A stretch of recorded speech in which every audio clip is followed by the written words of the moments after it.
Chairman, make a move, we accept the minutes as amended. Second. Any other comments? All in favor? Aye. Opposed? Abstained? Unanimous? The 30th? I didn't receive anything other than a couple of clarifying, just some slight word changes from Representative Brownsberger that didn't change the meaning, and nothing from committee members. Move we accept the minutes as... Second. Comments? All in favor? Aye. I have to abstain from this. One abstention. Any opposed? Okay. They're finished. Let's turn to subcommittee reports, and just through completely random accident, general government Okay. is A. Okay, well, yeah, this way. Some this way too. Okay, general government is a collection of small departments. I'll just run them down. Town clerk, town administrator, selectman, human resources, town treasurer, town accountant, IT, and the assessors. All of these actually have existed in Massachusetts.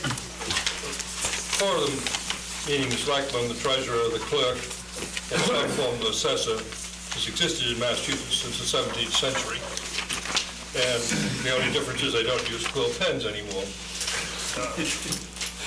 The other new ones are human resources and IT, which you could say the Puritans didn't think of. I've handed around a report. All of these departments are small. Only the treasurer is overstaffed with 8.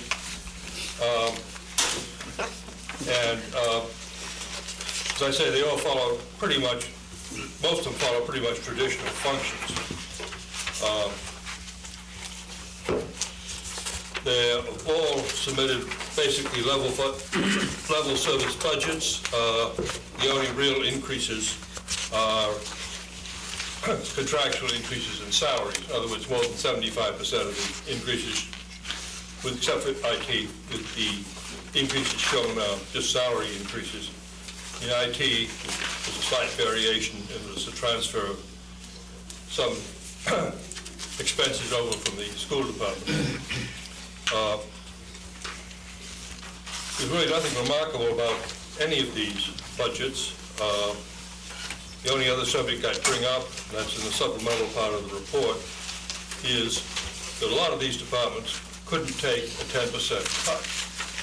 The only place they could take it is in people. For instance, Barbara's department has 2.6 people. If we took away 10% of her budget, she'd have to cut away some of those people, presumably the 0.6. Whether the 0.6 would stay when they were reduced to a 0.3, 0.2, and had no benefits, I doubt. The Human Relations Department has explicitly said they couldn't get along with that kind of cut. So that's the substance of our report, that life is in these departments, except possibly IT, as usual, and most of them are far too small to take any kind of real cut. Any details are on what I've handed out.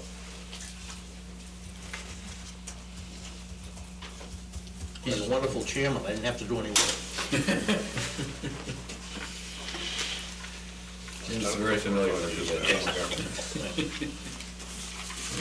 May I raise an issue that I think general government will need to address before the town meeting, which is the salaries of town clerk and town treasurer. You recall it's always in limbo, and it's now, over the last several years, it's been incumbent on the Warrant Committee to make a recommendation tied to the management raises, but also tied to the market for those positions. And I think it's been 5 years since we really tested the market to get some kind of range, neighboring towns for those positions, and then use that as the guide to see whether Well, the, we can do that easily enough. I might point out that the town clerk remembers you not fondly because of your attempts to limit his salary. because of my doing my job. I mean, Well, it does come up every, town meeting spends 15 minutes talking about this every year, as Mike quite appropriately points out. My own recollection is that both of them are within the limits we imposed 4 or 5 years ago, but I'll recheck it. I think what we need to do is maybe, and Diane maybe can help, is just do I don't think it has to be elaborate, but check, 5 neighboring communities for the respective, or some salaries, and then Diane knows how to make a range based on that. And then, so we'll have updated information, and the key is if the salaries are below or above the midpoint of that range. Right. And then there's 2 different recommendations based upon whether it's below or above.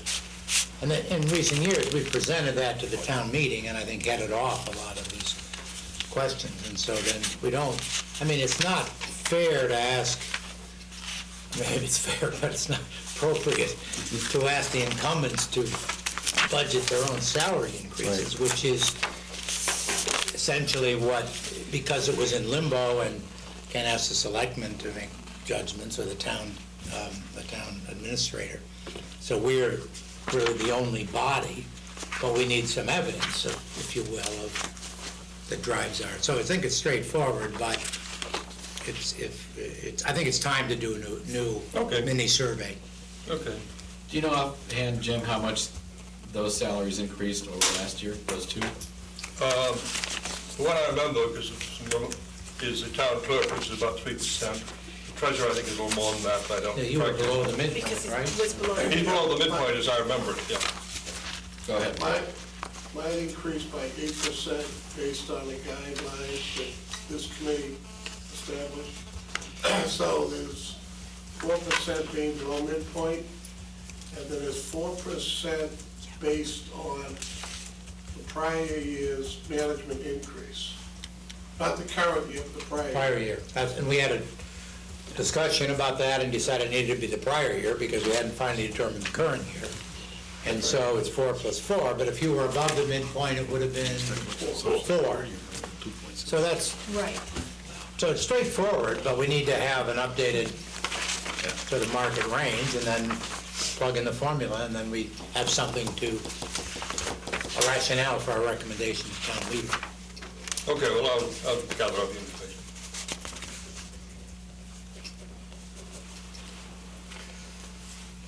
The only other item I might suggest is one that Dolores highlighted on the weekend, and then Jim has it here also, and that is that apparently every year she puts in an additional $12,000 in case we have a local election. And then it isn't as reflective on the budget page because that's what was expended, so therefore it wasn't expended, and she turns it back to the town and it becomes free cash. But that is absolutely a thing that could, and in the past has come to the warrant committee for a reserve fund transfer if there is an election that's clearly unanticipated. And I almost think in these tighter budget times, we should be anticipating Angela's policy of no local elections. And then if we get, if we have one, doing a reserve fund transfer to pay for it, rather than having it built into the budget and reverting to free cash at the end of the year. So I just would like to bring that up as a suggestion. I think Dolores was very prudent to budget it, but. Well, the answer to that is if the Warrant Committee wants to proceed that way, just reduce that budget 12,000. I don't think that's going to Right. go too far towards. It's not going to closing the balance the yet. budget. There's a Roman here somewhere. Not even that. Liz. Jim, so, to quote from your report, I think virtually every director would like to say, I have determined that a reduction in staff would make it impossible to fully operate the department. And that is, of course, true if beforehand they were fully operating the department. A reduction on staff will make it more difficult and perhaps impossible, but that can't really be, the fact that that's what the director says can't be the criteria for making the decision, can it? I think it has to be on these small departments, because if you start taking people away, which is about the only way they could cut 10% is to do some reduction of hours or reduction of people, it's going to be very, very difficult for them to operate. It's unfortunate that usually when we take a cut, it has to come out of the larger departments, but I think it's necessary. Just a comment on the clerk's department, because I'm familiar with the registrar of voters. A lot of that stuff is statutorily required, so it's not as though you can, not run an election that we had to do yesterday, for example. So many of these things are statutorily required, and I think when you look, and again, I can just speak to the clerk, 3 people there is a bare minimum that you can get by with the statutory requirements of running elections and all the record keeping that has to be done there, and issuing of licenses and so on. I don't see how you could operate the department by reducing any staff there, and I can only speak to that one department. Maybe the last recommendation. Just related to that is, have we ever done a survey to see how our staffing compares to other similar towns? Like, do other town clerk's offices have 2.3? No, we have not. I'm just wondering whether we could eke out some efficiency or pat ourselves on the back for saying how efficient we are, by just looking how other towns operate. Most towns have more than our 3, I can tell you from having looked at that in the past. Yeah, just My wondering- partner lives in Needham, and they've got 6 people in the town clerk staff out there. Those are wealthy town. Bigger town. Just to add 2 cents here, every department in every community, every general government department in the communities does different things. For example, personnel benefits is handled through the HR department. Sometimes it's handled through treasurer's office because it's tied in with the payroll. Sometimes it's handled in the accounting office. Sometimes payroll is in the accounting office. Sometimes, every town runs differently. Sometimes a town clerk and a town accountant can be the same person because they can be by law. So there's all kinds of different configurations. So it's hard to compare, is what Unless you're you know which configuration you're sharing with, it's difficult. So is that part of your selectmen's, But he has the last word anyway, so. but if you guys are going to look at the organization of town government, I mean, that could be related to that, to reorganize some of We these start departments. talking about looking at the organization of town government. Roby and Paul are going to begin that process to see what is the process we would use to look at that. All right? But the comment I was going to make is that, again, getting back to the horse I keep kicking on the zero-based budgeting, and the basic question, in line with where Liz was, I think, going, was if you had, instead of 2.6 people, you had 2.3 people, what wouldn't get done? Well, and I guess that's the only way I would know how to answer that, ask that question, and say, for example, would we have to give up on passport applications? Would we give up on, there are certain things that are done in that department, in all departments, which are discretionary, that provide benefits and services to the community, and I'm not saying they're not worth it, but we have to understand that if we were to cut back 10% reduction, and if that all had to happen in the way of manning, what services or what procedures or what activities would no longer get done? And I think that's the only way I would know how to ask that question. Well, I think my answer on the 2.6 is if you cut the 0.6 to 0.3, that person loses benefits and may well walk.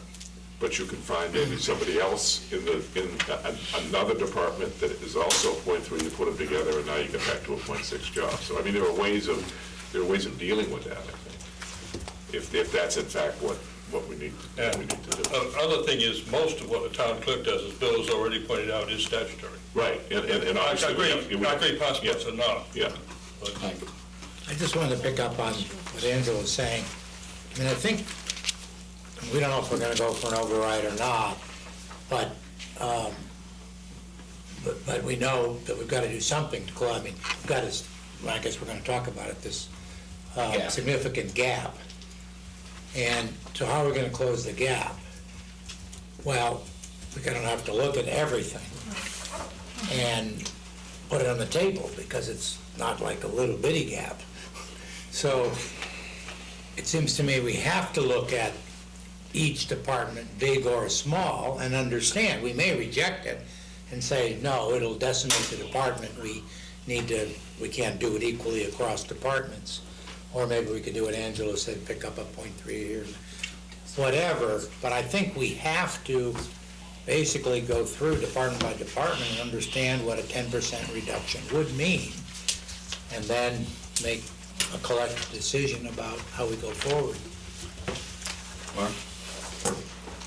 Final comment or whatever. I just agree with Angelo, and I mean, every year we talk about the different departments and the cuts that are needed and how disastrous it would be to eliminate the services. And I go back to the comments I made earlier, and I know we're doing this within the Blueprint Committee. We have to figure out, and this is an easier statement, this is easier said than done, we have to figure out a way to deliver services differently, in a radical way, or we're going to continue to come back to the table every year and do what Mike is suggesting we need to do, frankly, this year, is to look at every department and cut. And so, to even look at other towns and say, is it the same size town clerk department, do we deliver the same services, I think is just keeping us within the same box that we continue to operate in. We have to think outside the box and figure out a way to deliver services totally different than we're doing today. And some of that is outsourcing, some of that is maybe elimination of some of the services. If not, we're going to continue to have budget gaps every year and be compelled to go to the voters for $2, $3, $4 million overrides every year, which is not sustainable. Let me just, we're going to have plenty of opportunity to Yeah, I talk know. about that Seems to philosophical be question later migrating that way. in the meeting. And so let's just, I want to move through the subcommittee reports and thank, I mean, I don't think we need to, I mean, thanks, Jim, I think this is very good. It may be that we're going to need someone in the next couple of weeks is going to need to go back to various general government departments and say, listen, you know, what is going to be the impact of an X% cut? We simply, for the reasons that everybody said it, we can't simply say, can't do it, it's all or nothing. I mean, that's not a useful way to look at it. So we will possibly need to go back and say, what would it mean, Barbara, if you lost the 0.3, or Floyd, if you lost a person, or whatever? And those are all questions that need to get asked. I certainly agree we ought to go back and look at what a 10% cut looks like in each of these departments, but I think the reality is, until you're prepared to look at reorganizing this group of tiny departments in some way, you're not going to get a huge impact. That's my point.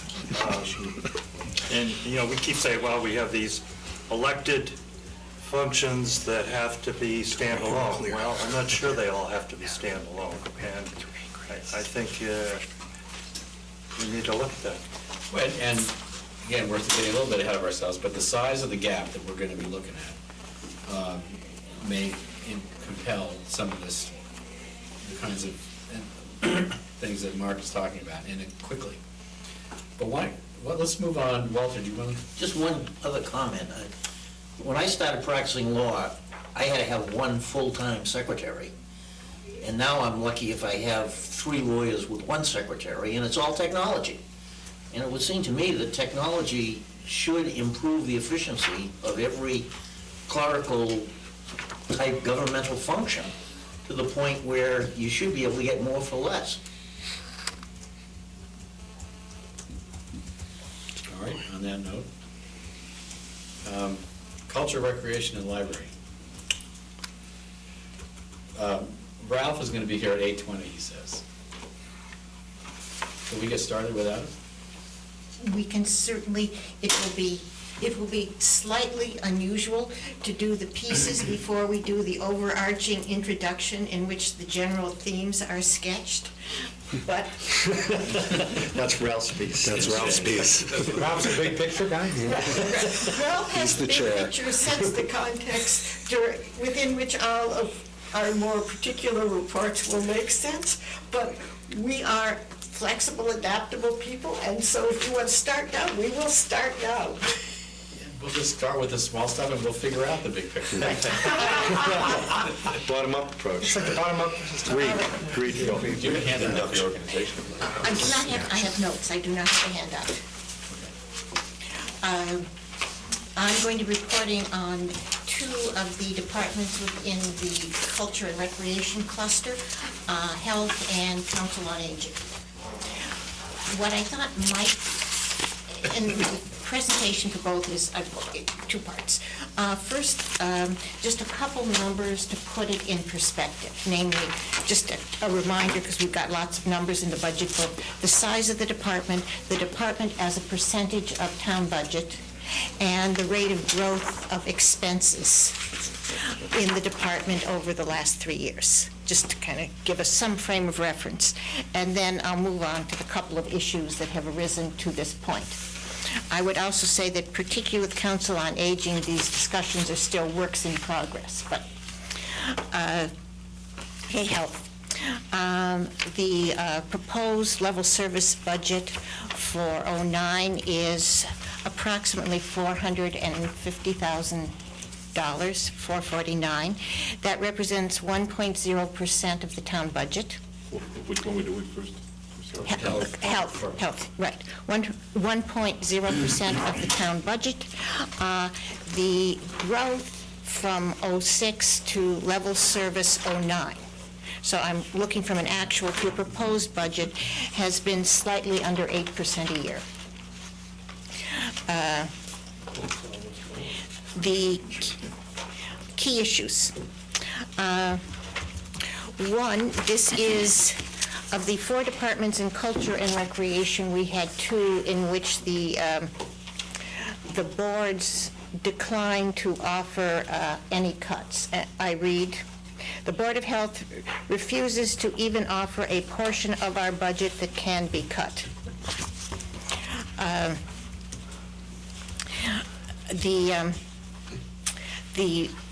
The best rationale for this is that many of these activities are mandated by the state in terms of inspections, policing, mosquito control, a whole variety of activities that the departments do have to undertake. The major exception to that is the Youth Commission, which is approximately 10% of the budget of the Health Department.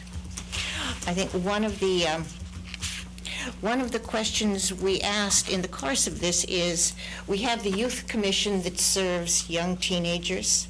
We also have after-school programs now at Chenery. We have a rec department that serves the more or less the same population. And so that one of the questions obviously is, to what extent are these services being duplicated? To what extent do they offer a somewhat different approach, a somewhat different flavor, and is that something that we can continue to afford? 2 other issues, and one I might ask Tom to speak to just briefly. Since Tom provided one of the hardest-nosed budgets I've ever seen someone in his position propose, for me, that's a great compliment. But there is a request for additional RN hours. One of the very few increases that had Tom's stamp of approval, and maybe you could just say a word or 2 about why that was the case. Certainly. But actually, we are also looking at, and it's been brought up during discussion, is we're looking to try to combine that position with Lexington. Yeah. And part of the reason is the hours, to increase the hours, to get somebody who can cover both Lexington and Belmont. Also for the fact is that we have gone, I would say, close to at least a year, year and a quarter, without filling that position because we were not able to get anybody at those hours. I mean, that goes back to some of the discussion that we've had, where we said, well, if you take somebody who was a .6 person and you reduce that to a .3, you may on paper reduce the amount of hours and money, but you may never fill that position because you might not get someone to fill it. That's been an issue with the health nurse position in Belmont. And the fact is, we do have an RN who is our health director, but that may not be that for forever. Right, and that is in fact an excellent segue to the 4th and last issue I wanted to highlight on the with respect to the health department, those of us who've done the review for a couple years now have grown accustomed to Donna saying, "I won't be here forever." But in fact, that's probably true, she won't. And at the moment, we are in the enviable position of having a manager who can also cover the RN mandated requirements, such as supervising. We have in the town two tuberculosis cases where there's mandated supervision of therapy. That has to be supervised by an RN.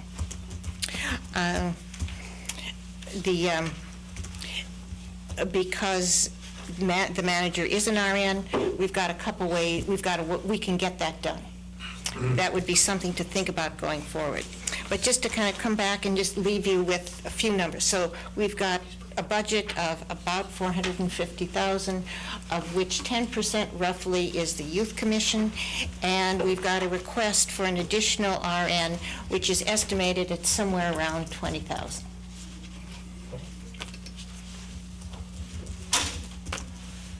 Might I ask, Liz, did you discuss the fee issue? Because the narrative just talks about last time fees were increased was '03. I wasn't here on the Saturday when Donna presented, and I don't know if there's any, I know it's small dollars, but any opportunity to revisit the fees. Yeah, and I think we did look at that issue, and it certainly could be revisited. There is like everything we're going to talk about, there is a trade-off. We are talking primarily about fees on small businesses. And so, to the extent you think that one of the issues is the town is not business-friendly enough, increasing the inspection fees are not a good way to change that perception. There is a trade-off. We also looked and have not really run the numbers on whether, for people, for example, if you flunked the first time, there's a much better case to be made for increasing the cost the second and the third time, because the it throws off the schedule, it involves additional costs and inconvenience for the town. But it's something, depends how, as Mike says, depends how, what we're looking at when we really get down to the wire. It could be looked at, no question. Okay, thank you. The additional nurse hours would be how many hours per week? 15? No, I don't think so. Because it was going from $11,000 to $20,000. It's not an additional 15. That's not additional 15. No, it's going from 0 to 15. 15 hours. Yeah. Yeah, 15 hours. And that was budgeted, though. Yeah. 10 are budgeted. But the problem is, the thought was, there's a lot of ways to skin this cat. Maybe Lexington wants to hire a full-time person, and then we'll buy hours from Lexington. Right. They don't need a full-time. They don't need a full-time person, but we might get a better person if Lexington offer a full-time job and Belmont agrees to pick up some of that salary. I mean, that was one of my questions, but additionally, is there a consideration of just hiring per diem nurse, or is that more expensive for us, like when needed? Oh. Yeah, no way, it's probably more expensive. Okay. You got them really excited for that one. I just don't know why we're consistent 15 hours. No, Mark, idea. You know how to make my blood run hot. No, we can't do that. Okay, all right, thank you. Lots of money involved. Yeah, Can't no, afford I it, would. yeah. The hospitals are expected bidding that answer. wildly for the Yes. per diem Roy's people. next. Liz, was the 8% annual growth a one-time jump this year, or is that really a sustained increase? Pardon? Was that 06 to 09? It was 06 to, that's an average annual No, rate. 8% is a pretty healthy growth rate Yeah. per year. Is that due because 09 was a big jump over prior years, or has it been going up at that rate fairly evenly? It's primarily, it looks to be, and we need to look at this more carefully as a committee, it's primarily an overtime issue. Oh, yeah. So that's something that we... In 09 or That's what I think it's spread out, but there was a big bump in '08, though, yeah. I guess there's two thoughts. Number one, if we've been looking for a nurse for a year and a half, that means we've been doing without one for a year and a half, and I'm kind of curious as to what the consequence of that is. And is the consequence of that the fact that all of a sudden we've got these overtime charges, or, I mean, how are we been dealing with that? Because obviously, one of the questions somebody might come back with is, well, let's just continue dealing with it that way for a while. The second one, and I know what your reaction was to the per diem, but there's a slight version of that we might, and it's kind of a takeoff on the concept of sharing a nurse with another community. But why can't we, if we need a nurse to supervise a particular activity,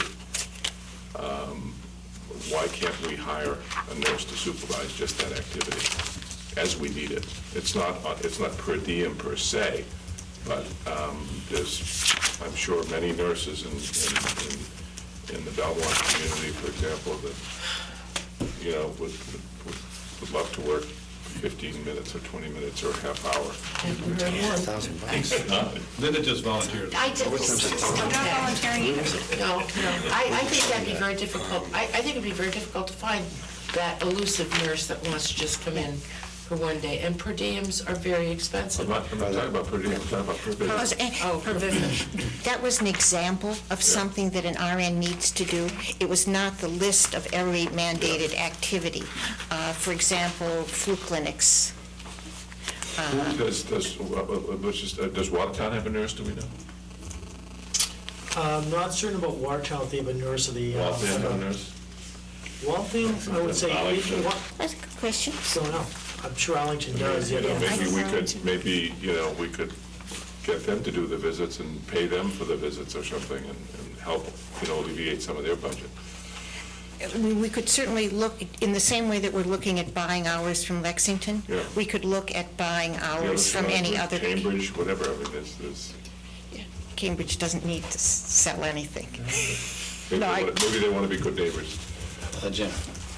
I think the Board of Health, being a very small department with mandated duties, has many of the problems I was discussing with respect to the general government departments, most of which are mandatory. I do point out there's no mandatory requirement that we have a council on aging. Why we're pouring money into that, I do not understand. Well, we get to that, isn't that next on the agenda? We'll get to that, right. That's the next We might want to replace a council on aging with youth commission in that, then it would sort of fit into the flow. Yeah, I think that there's a couple of things we should really pay attention to here. One is, when Jonna spoke at the Saturday morning, she made it clear that she does not expect to be presenting the 2010 budget. Yeah. Ergo, if anybody understands that she has just presented the '09 budget, and she doesn't anticipate presenting the 2010 budget, it's not a year. It's less than a year. Since John Malone left and Donna took that job, Donna has in essence been doing the job she used to do with a part-time nurse, and the job that John Malone did as the health director. So the answer to who's doing it is Donna Moultrie. And when she leaves, unless you hire an RN to replace her, or the Board of Health hires an RN to replace her, which is really not what a nurse, the career path a nurse is looking for, it's unlikely that you're going to have that. Did John Malone have a nurse working for Donna. him? Donna was his nurse. That's how she got the, and she turned out to be, Donna. And so when John left it, there really was a no-brainer as to what they were going to do. They then hired a part-time nurse to do the work that Donna did, but that became more and more difficult as there were more and more mandates and things. When I was on the subcommittee a couple of years ago, one of the things that Donna looked very seriously into, as did we, was seeing if there was a way to team up with the school department. And the school department has nurses. But there was no way to team up. She looked very seriously into it, with having that be the person that she could use. Whether in an emergency, for example, the TB visits or something, a school nurse would be willing to make the visit in order to comply with the law was a different question.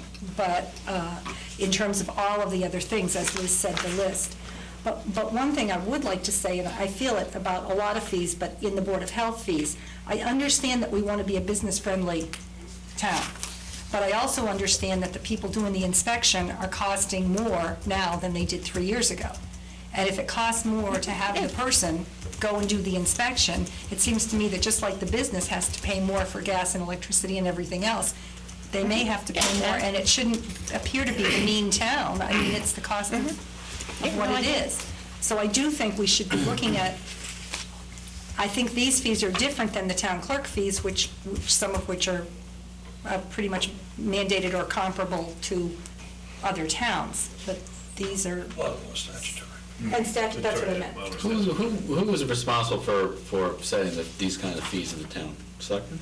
Well, the town clerk has the authority That to would do be the hers. board, that would be the Board of Health for the Health Department. Health Department, I assume. Acting just on their own? I mean, that they have the authority to not, if we say, we'd like you to set fees, because the amount of revenue that could be gained is small. It's minuscule, right. Right.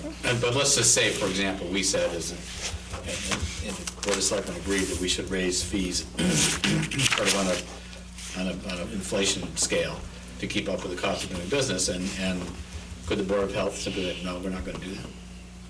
Yes. They could, okay. I wonder about the fee setting, for example, with things like flu shots. Oh, I'm sure that's mandated. I know, but the actual, for me, for example, to buy a bunch of flu shots from a vendor costs me $11 per shot. So I can't afford to sell it for $2 a shot, no matter how charming the patient. You know, and so I mean, who's absorbing the loss, or who's paying for that? The Mass General now charges $150 per hepatitis shot as of last week. Okay, are we giving these shots and really absorbing a lot of, an incredible amount of cost? I don't know how to answer that. I'm just bringing that up. Are we required to give flu shots? No, you do it because you're nice. It's just one of those pro forma things that we would rather see people get flu shots than the flu. Yeah. Just a global comment on fees, because I have a question in recreation. I know we had a question on the town clerk. I mean, can't we have established some type of a policy where every 2 or 3 years, all of the fees within the community are revisited? Well, excuse me. Is that a possibility? We have a policy to review them every year. Oh, it's every year? Annual? Okay, fine. Well, Tom looks at them every year. So the ones that, that we have to go. Okay. All right, and make sure that they are consistent with the fees that have been surrounding. Well, that's good to know, and helpful to know. John? Liz commented on the Youth Commission serves, some overlap with the age group of people that schools serve, but it turns out that the kids served are actually fairly different, because the same group of kids that are actually served are different from the ones that school, after-school programs serve, even though the age groups are different, are the same. So you can't just group them and say, oh, just have the schools do it, because it's a different group of kids, even though they're the same age. Aren't the school programs open to all kids of Yes, that they're open. age? Yeah, but we just don't have the variety of programs to serve everybody, so the Youth Commission serves some other subset of the community. We looked a lot at this, and it's the Youth Commission's job too. I'd like to see what kind of data you have, because we asked in our subcommittee meeting to try to get some evidence of that statement. And we really didn't get direct answers on that question. So I'd be interested personally. Does Youth Commission? To see, I'm hearing the statement that it serves different kids, but it seems to be anecdotal to reach that conclusion. So I certainly would want to see the data to show that it is serving different people.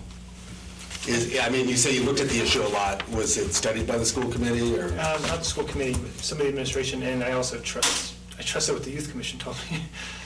So. Okay, well, point. I think these are the kinds of things that Mike indicated earlier, we're going to have to look at everything like this. And go And through each one. we have to remind ourselves that even if we just zeroed out the Youth Commission, we'd say $45,000. Yeah. You're not going to find $2 million in the budget in any one place, Phil. It's 10%. You're going to have That's to go 10%. line by I mean, line. 10% of that budget. No, I know, I realize that, and I'm right, I mean, the accumulation of 45,000 will eventually get you to something greater than 45,000. Right. 45 plus 12, we're already at the 57. And if we increase fees a buck, we another $3 there. And I'm curious, I'd be There's about curious to Ann's point, $15,000 maybe. what is the cost associated with Solicit food contributions from the trucks? Warrant No, I Committee members. think If we are in fact inoculating or providing health care Funny, but, you know. for all town employees, that, you know, they can go and get their flu shots. And But does that save us in the For all long run? town, I think that it's They not get sick. included up to a certain number of shots, but not to employees until everybody else is. But isn't it realistic to say it costs what it costs, it is what it is, and that's what somebody has to pay? Or if we just stopped, it might cost a lot more. Like my Well, but companies do that, right? I- They do it for free to everybody because it saves them money. No, companies don't do it for free, not even MIT, okay? I mean, they don't do it for free. My last company did for free. Well, you're lucky then, or your wife is lucky. She got it for free, but most don't. Most charge. And they charge a going rate. I have a comment, just in talking sidebar with Tom, on the animal control officer. I mean, one of the comments I wrote in the column when I read this was regionalization. And I know that's still an ongoing, we have the consortium, Yeah. commercial list. I think there's a rule of Consortium. thumb that between failed attempts at regionalization, you need to wait at least 5 years. Oh, I see, okay. Not a formal one, but we tried it with, isn't that right? It was tried with Watertown. With animal control. Yeah, Right. it was not judged a success, It's awful. so we need to figure out. It's been at least 5 years already. All right, well, I believe it's been 5 years. all right. I Yes. think we're looking at regionalizing a facility, correct? Yeah. Do we know why it didn't work? We didn't get good service. We never got the service when we needed it. Too many stray cats running around. Can we move on to COA? Yes. Tom had his hand up. Oh, sorry. No, I'm just reiterating, because Mark had brought it up, is Bedford, Lexington, and us have been looking at a regionalized facility, because part of the problem with the animal control issue is once you catch the animal, where do you put them? And Belmont doesn't have one, you have to rent out a space, and we're looking, We have the freezer at the police department. well, I know where they are. That's assuming that they're ready for the freezer. What about the ones that are still? my guess, Pat, they only Oh, last. the live ones, I see, you're talking about the live ones. Maybe we should move along to Council on Aging, I think. All right. We're moving on. All right. Clearly, Tom, we're ready to move to capital. We just rent that my dog stand, I was That will reduce our rental fee. At least we didn't bring up the food service. Yeah, I forgot some of them are the big. Come on, Liz, Ralph is All right, due for 3 more minutes, yeah. they have to regain composure. Council on Aging. Again, recapping the kind of the 3 key numbers, just to put this in perspective. We are talking, as the budgets are typically done in this book, we are talking about roughly a $500,000 budget, representing 1.2% of the town's budget, that's grown at about 3.5% over the last 3 years. When we look at the Council on Aging was one of the departments to go through the zero-based budgeting exercise. And so when we are therefore able to look at Council on Aging on a full cost basis, which includes where the primary difference, by no means the only, but the primary difference is that the fringe benefits associated with the employees in the department are charged back to the department. There are some other, but it's an attempt to gather the full costs of the department. When we do that, the costs of the Council on Aging are $780,000. And because there are some fees collected, the net cash outlay associated with the department are roughly $650,000. I think that's interesting because there is a substantial difference between the budget as reported and a fully costed out budget. And speaking only for myself, I had not expected the differences to be as large as they are. Issues. And this is, as I said, a work in progress because the subcommittee is still working on some of these issues with the Council on Aging. But to date, we have 6. The first is just understand, unlike some of the departments, understanding the population we have really wrestled with trying to get a better understanding, not unlike the Youth Commission, of who is being served by the Council on Aging. The definition of their target population begins at age 60. We are really trying to understand how many of these services are being provided widely, how many to a core of people who use a great many of these services. We have no feel for the 80-20 kind of rule yet there. And so far, that's not for lack of trying. Second issue that we have, and again, this comes directly out of the zero-based budgeting exercise, because this was very hard to look at before. Broadly, we can separate, very broadly, and with many qualifications, but there are services that are provided for the frail elderly. That's helping with home health care, helping to match home health care providers with the frail elderly, and so on. And then services that are provided, perhaps in a preventive fashion, for the well elderly. Those would be the trips and the classes and so on and so forth. One of our concerns is how those resources are being divided between those two groups. A third is that as we look at the revolving fund and as we look at the numbers in general, it is clear that there are cross-subsidies, that the town is subsidizing, for example, travel. The trips cover their out-of-pocket costs, but do not cover any of the administrative or overhead costs. There are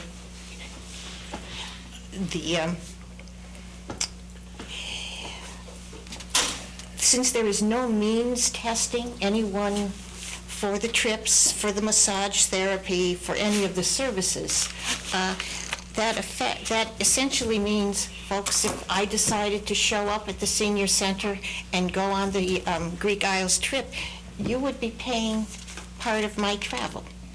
It is not obvious even to me that that is a good redistribution of income, although I would be grateful. A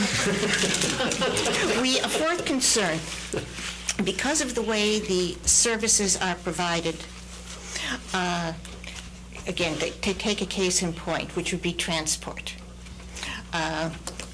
There are other communities that simply go to a local taxi service and say, here's the voucher program, here's the subsidy, you're providing transport.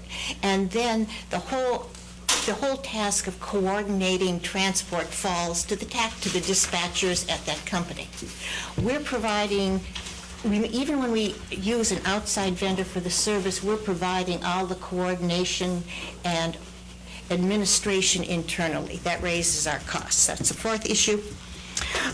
Fifth, and this comes back, if we go through the list of available classes, available services, there is considerable overlap between courses that are being provided by the school department in the adult education program, between courses that are being provided by the recreation department, between services that are being offered by the library.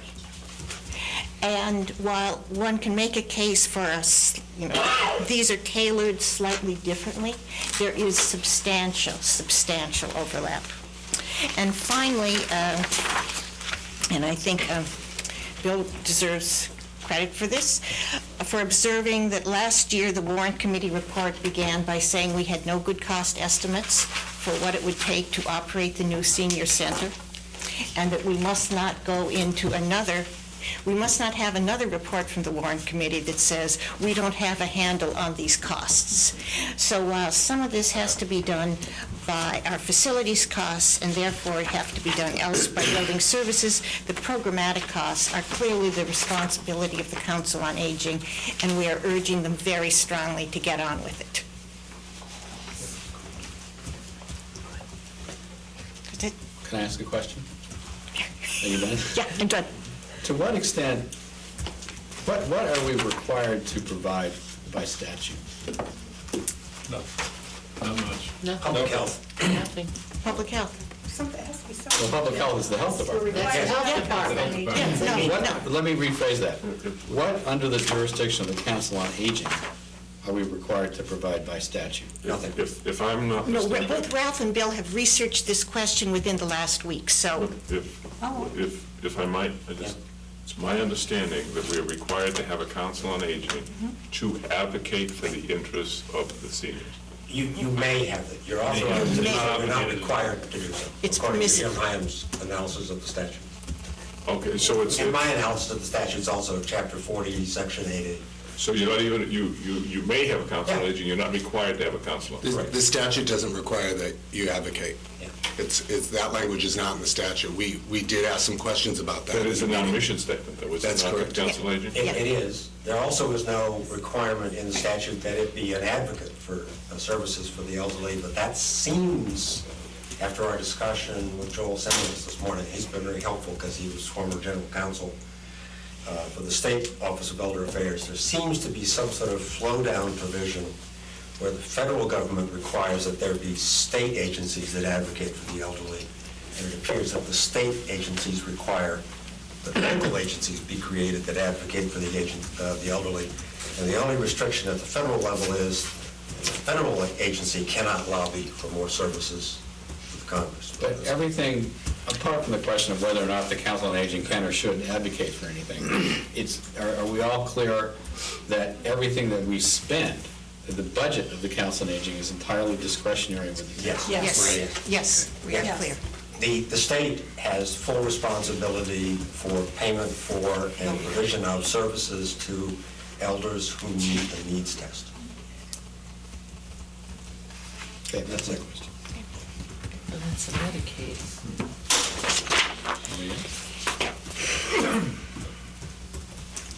Go ahead. Bill? I'll move on to the library. Okay, but we're done with the COA before we move on. Well, just to be clear, is it the case now that we don't know whether Council on Aging raises revenue through its fee-based programs that cover its direct costs, or But we're clear it doesn't. do we know that, do we have data on that? Yeah, you received that's laid out in the zero-based budgeting document that Jeff sent out to all of us. Okay, because I was a little confused after hearing the presentation on the other Saturday. There was also a document circulated by Barbara that has all of the fees coming in from the Just revolving account. No, there's a net cash expenditure of roughly $660,000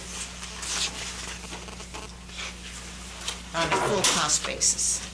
And on a breakdown of the revenue received from the revolving fund, you will see that some programs' costs exceed the revenues obtained from But on the donations. whole, we're clearly spending Roy, have you seen nets. Did you get that? Yes. We're clearly, the answer is we're clearly spending several $100,000. Okay, so that's, at least it's, okay, as long as that's clear Crystal. now. Okay. Few things are, that one is. Bill? We have a revised budget from the library that I'll hand out to folks to replace what's in the budget package. This addresses, or tries to address at least the issue that you raised, Angelo, about electric costs. Would you like to second?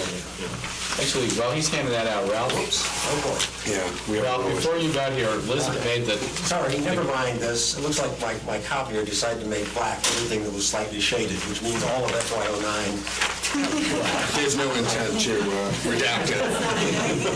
Are there two, is it all copies like that, or? No, not all of them. No, the ones that went this way are fine. Ralph, Liz made the comment that you might have some overarching statements to make. I do, but I'll wait till the end. All right, who needs? That's the way for the end, okay. The way we set it up. Yeah, perfect.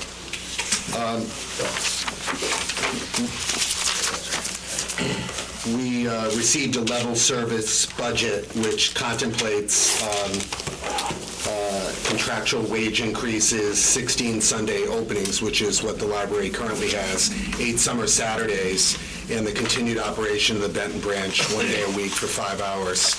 What I really want to set forth is 3 issues that came to light in our discussion.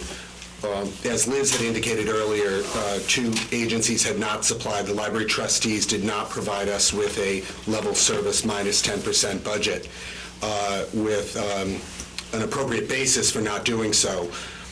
The municipal appropriations requirements have a minimum amount for Belmont to expend, and the consequence of not spending that amount is to lose state certification, to lose construction grant, and to be prohibited from applying for further grants, and to lose the Minuteman Library Network, or the reciprocal borrowing that we currently have. Just to give you some basis, this is, I know Ralph got this earlier and I couldn't open it, so I'm looking at it right now. The total library budget is 1.8. The minimum appropriation requirement from the state would be 1,646. So obviously a 10% reduction off that would bring us below the minimum requirement, but some reduction off that would not, just for clarification. Some of the issues are continuing issues. I'm new to the Warrant Committee and the subcommittee, but we continue to discuss staffing and open hours, having some level of a disconnect with the community's needs. I looked at the Warrant Committee's recommendations last year, and there were recommendations made to the library trustees to consider changes in contracts so that the library could provide more flexible staffing models and allow for more weekend openings. And would suggest that that's a continuing issue that should be addressed in order to meet the community needs. We also, the third issue is the continued operation of the Benton branch. We talked about, from an operational point of view, closing that branch would not result in any type of significant savings at all, and as a matter of fact, and really would be a wash. It's obviously the capital asset that is out there.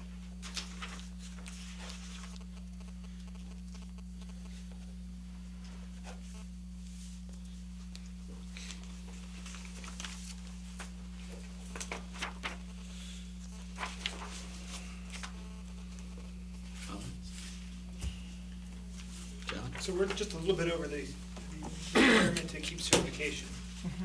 How's that compare with other towns? Are they like really investing in their libraries, or are they just on the edge also? I'm sorry, what's the question? Our other towns just barely over the state minimum or higher than the state minimum? I think it's here and there and everywhere. Some have always been older. Belmont used to be older. That has been the case for probably the last 5 years. I just think that my family goes to other libraries fairly often because frankly they're nicer.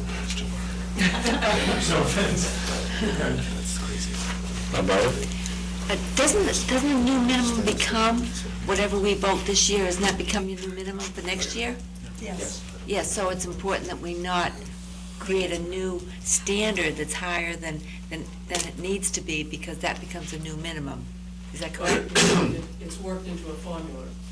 It's a 3-year formula. Okay, so this would still change the It formula. gets worked in, yes. Might I ask what the status of any review that's taking place in regards to the asset, that library asset, and whether, I know there's some issues around conforming use and whether it would be marketable I don't know where that all, I don't know where we all came out with that last year, and whether that's an ongoing matter for consideration. I don't know, Angela. No, we've not discussed it. I mean, it's one that we look at from time to time in evaluating potential town properties that might be, have some adaptive reuse that we could get on the tax rolls. And that's something that Tom reviews from time to time. But the position that we've taken relative to that library is it's still an actively used building, and so we have therefore not included that. But I think based on the experience that we had with the Harvard Lawn Fire Station, when you find a creative architect who thought that that would make a pretty nice house, I'm sure that's something to look at the Benton Branch Library and reach the same conclusion. Assume then that you could sell it for the value of getting the zoning for an adaptive reuse. I mean, it's a single-family zoned area. It's a multi-family zoned area, if I'm not mistaken. So, it's a non-conforming use right now. I'm sure that it could be used as a whole. Jim? My recollection from a year or two ago is that the Benton Library, although it was a gift, the gift had a clause in it that you could, after 15 years or something, you could do anything you wanted to with that building. That is my recollection as well. And that's very important, because I think things like Edward Pool where that's not true.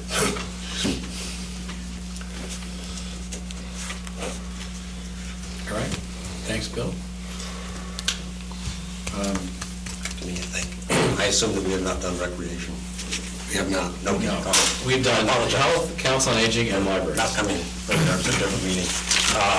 Recreation has one bit of news, and that is for the first time in at least recent memory, their revenues have exceeded their operating costs, which is a good thing. Aside from that, the basic issues that have been presented in the past still remain. There is a continuous subsidy by the town of recreation programs. Participants who pay fees do not pay the full cost because they don't pay any of the capital costs or operating or maintenance costs. Those are all borne by the rest of the town.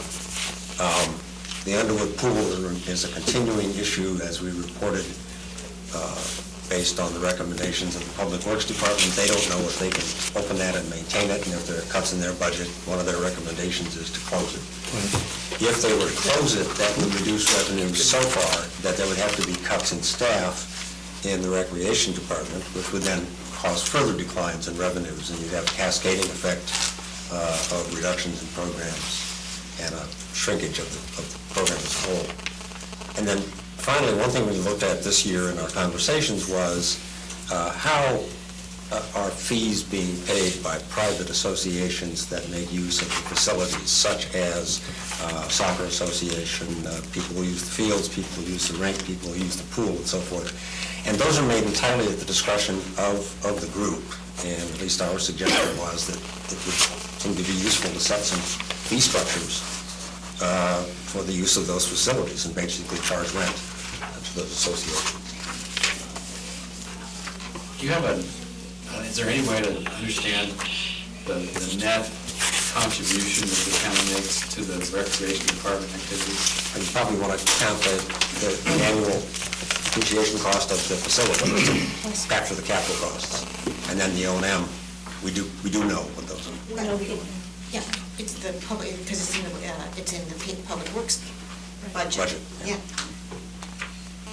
What's the number? No. Where is it separated out? We certainly know what the O&M costs are. They're in there. Okay, all right. It's in the 300. Yeah. It's a big number.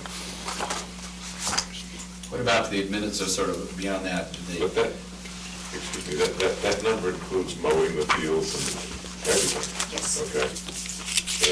And I'm not sure what the amount of fees, although they're discretionary, that we get back from the organizations that do use those fields, that do pay for maintaining the fields, watering the fields, sprinkler systems, and a lot of the other stuff that goes on there. So That is in here. I remember that came up in Public Works, because I asked the question on the Saturday whether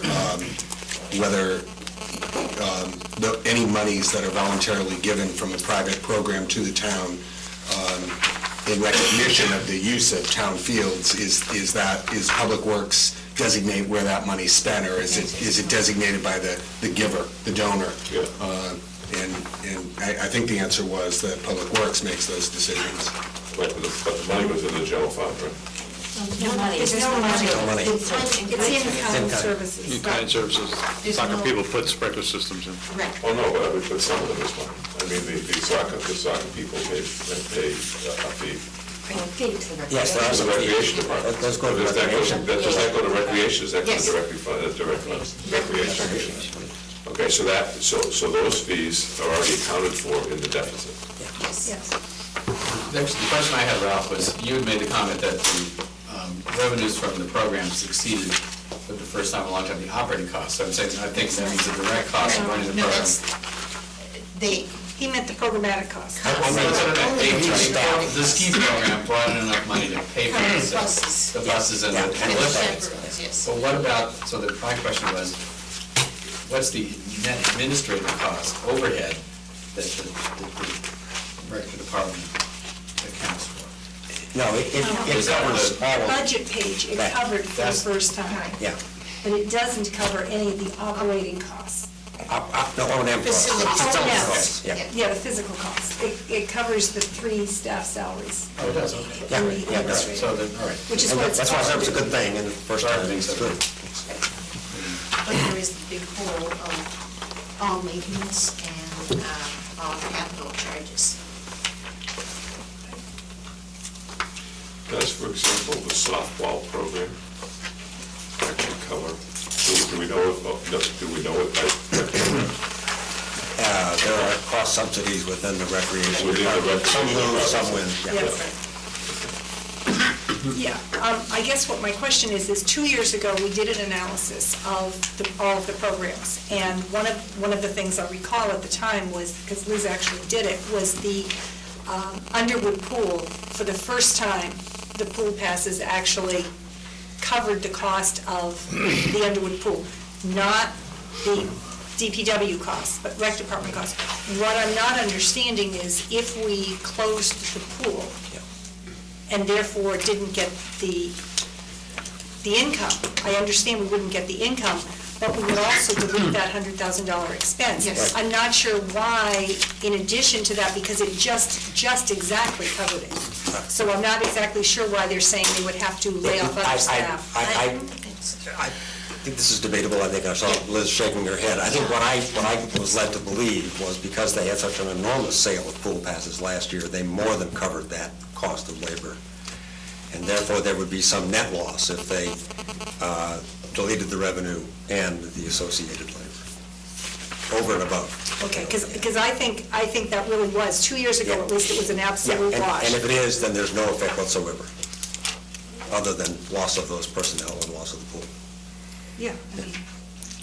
And we don't really, I can't say for certain that was the case, but I got the impression there would be some other effect on the total program. I think there would be a significant effect on the fabric of the town in the summer. Yes. And certainly an effect on the programs that, for example, the playground programs, those kinds of things, people might not choose to keep their kids in town to do those if they were not able to go to the pool afterwards or something or before. So I guess in that sense, but I don't think it's a direct. You know how many pool passes we actually sell? Oh, a lot. Families use that. So there's someplace that's if we've got 10,000, It's in the narrative. Belmont, but like 10% of them. Well, It's in the book, she's looking. You're looking It's, for it. well, the membership fees, it says 1,246 family, 43 adult, 112 children. that's 12%. I have at least some doubts that you can close the pool. It may well be a public charitable trust, which the town obligated itself to comply with. To maintain? What do we do if the pool closes? It fails. What do we do if the pool fails? Attorney General sues you. Yeah, The Attorney General, right. or 9 taxpayers, 10 taxpayers. Excuse me? 10 taxpayers could also force you. How do you find that out? How do we find that out? We've got to find that out wholly apart from other. Close the pool. But no, we don't. No, it's $290. Besides Linda's method, I think we ought to find out. Yeah, that's the good one. I have been looking, That's the I have quickest been looking way. at the deeds, and I intend to think it's a charitable trust. That leads to a lot of questions as to what you can do. Well, that would be an interesting thing to look at. It's legal counsel. Good question for town council. Mr. Chairman, we have looked at this question, as Belmont is often wont to do, we have looked at this question a number of times and gotten different answers. In 1962, we got an opinion from town council that said that we could do whatever we wanted with the pool property. In 2004, we got a different opinion which indicated that while, if the pool were to close, we're still obligated to maintain that as recreational land. I'm inclined to trust the latter opinion, since there may have been many state regulations that have been passed since 1962. Jim's obviously far more qualified to judge the legal ramifications than I am, but Well, those are the opinions that we've received. I will produce something in writing, and I don't think I want to push it any further at this point. But I think there's a substantial question as to whether the town can discontinue that. Okay, well, See, great. I've got some Well, good. concluding remarks, I guess. It's the first time for me on this subcommittee, and I came away with some observations that I think were shared by the other subcommittee members. First of all, I want to thank Jeff for his zero-based budgeting exercise, because although I missed the presentation when it was first made, I found the document to be very useful in looking at the budget. It shows us the true cost of providing the services, and it also broke them down by programmatic function, which I thought were very useful ways for us to get into the budget. Second thing I want to say, just a matter of introduction, is, I said this at the Saturday meetings, I think the three sort of social service or related areas that are covered here, the library, elderly, council on aging, and health department, all are very fortunate to have very hardworking, dedicated professionals providing services. A lot of them are working without proper reimbursement for their own travel. They're working a lot of time, a lot of hours, and I think we're well served. There are two sort of observations I want to make about all of these. We have basically here 4 departments: health, council on aging, recreation, and library. And we have, with these, 5 boards or councils or commissions, because we have a Department of Health that has both a Board of Health and a Youth Commission. So we essentially have a bunch of departments getting direction from the trustees and or boards or councils or commissions. At least in 2 of these departments, there's no direct reporting to the town administrator. And I think this is a very important structural issue and creates some potential problems. I think one of the things I noticed, and I've noticed over the years, is what I think is a tendency for a certain amount of mission creep in these various departments. They're adding services now and again, and you look at that and you say, well, it's sort of level service, but it also, we've added something every year. And then when I looked back, finally, at the mission statements for these organizations, I find out that many of them have a responsibility to have their mission creep. As we said earlier, the Council on Aging, and this is the statement from the Council on Aging statement of its mission, the Council on Aging is charged with the responsibility of advocating on behalf of the seniors of Belmont and ensuring that their social, financial, and health care needs are met. There's no restriction there. That's any need, presumably, is the responsibility of the Council on Aging to meet. That's not what the bylaw says when the town passed it. It says, should design, promote, and implement services to fill the needs of the board, and promote or support any other program for the elderly in town. But when it got finally to the mission of the council, it became advocacy. Also, the Youth Commission. And this is a charge to the commission, not from the bylaw, but from the selectmen. Conduct research and document on the needs of the youth in Belmont and serve as an advocate for youth in the community. And the bottom bullet is pursue the establishment of a youth center. So we actually have in their charge from the selectmen, presumably some desire for there to be additional building or public space designed specifically for youth. What was the date on that, Ralph, real quick? 2004. Yeah, I was going to say fairly recent. I'm sorry, no, wait a minute. This is the Youth Commission, charged to the Commission 2002. Okay.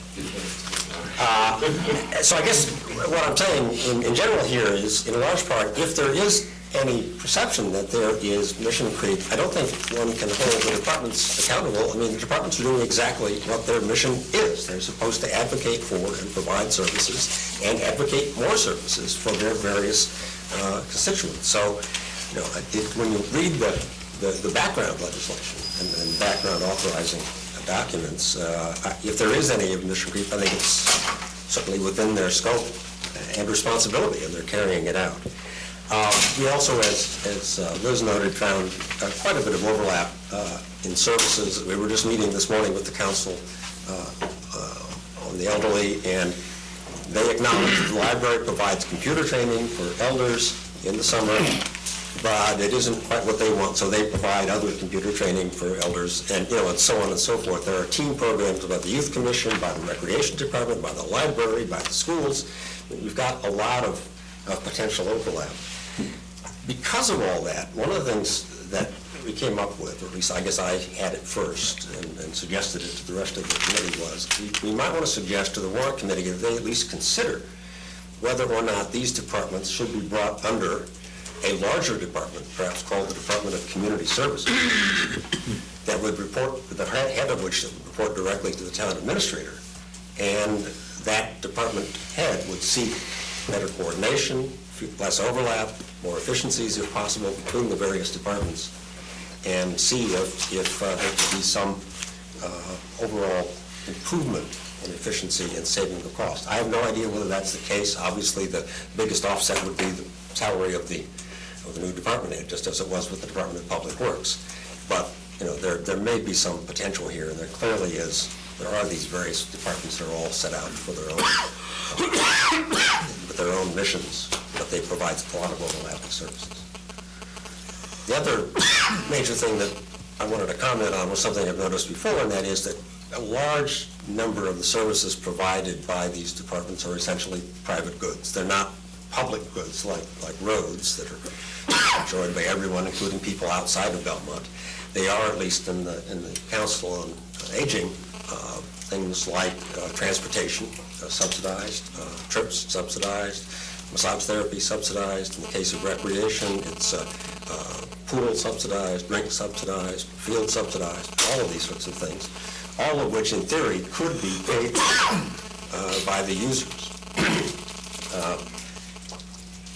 Even though there's a lot of good and a lot of community created by the existence of these organizations and the services they provide, I am concerned that there should be some sort of equivalence between the benefits and the costs in these sorts of services. And these services really lend themselves to an exact equivalence by charging a fee that would cover the full cost, except for those who are in need and could not be served because of constraints on their own finances. One of the ironies in the Council on Aging is that if you're needy, you're taken care of by the state. Right. If you aren't needy, you're taken care of by Belmont, and Belmont cannot ask you or impose any sort of means test. So basically, if you're in need, the state pays. If you're not in need, Belmont pays. In another sort of irony, on the library statute says you don't have to have a library. But if you do, you can't support it with user fees. And in fact, the state also adds another mandate, and that is, and if you do support it, they have to increase the support next year by a certain formula that Barbara was referencing. So we've got all of these very conflicting pressures that make it hard for these departments. I would just close with one final comment. We've talked a lot about core services, and Angela, you and I were on a committee that struggled with that question, and we couldn't come up with an answer. But there is one simple way to decide core, non-core, in the event that there's any draconian cuts in town budgets, and that is what's required and what's not by the state, which must be obeyed under all of these circumstances. And frankly, of all of these departments, only the public health function of the Department of Health is required. All the others are optional. And I think there would be, respect to some of these departments in the event that we faced any draconian cuts on the town side.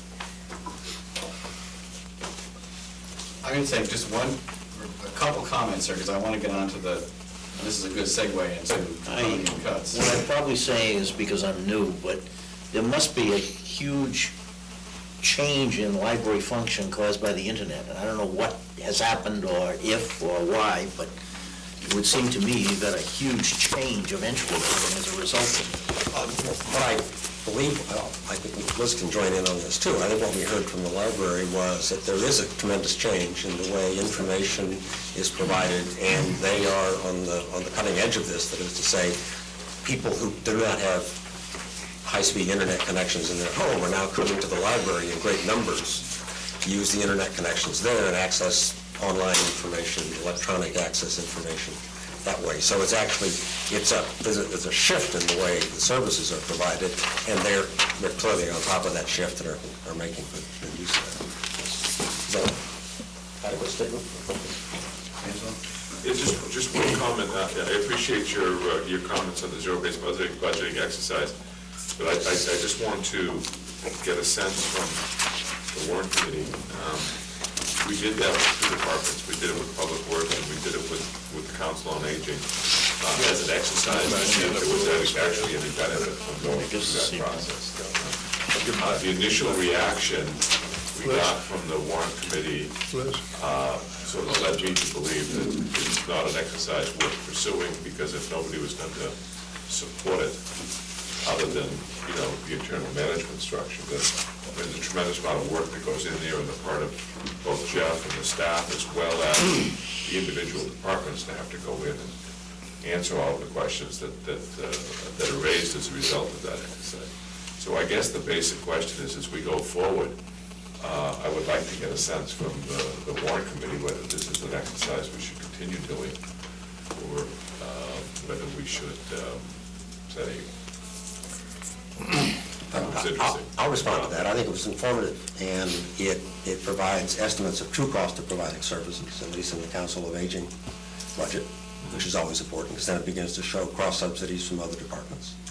That's useful for us to know, I think, in terms of getting this. If we were to actually charge fees or actually bring some sort of fee-based programs into play, even though we obviously couldn't there, knowing the true cost is very, very important. So that's excellent.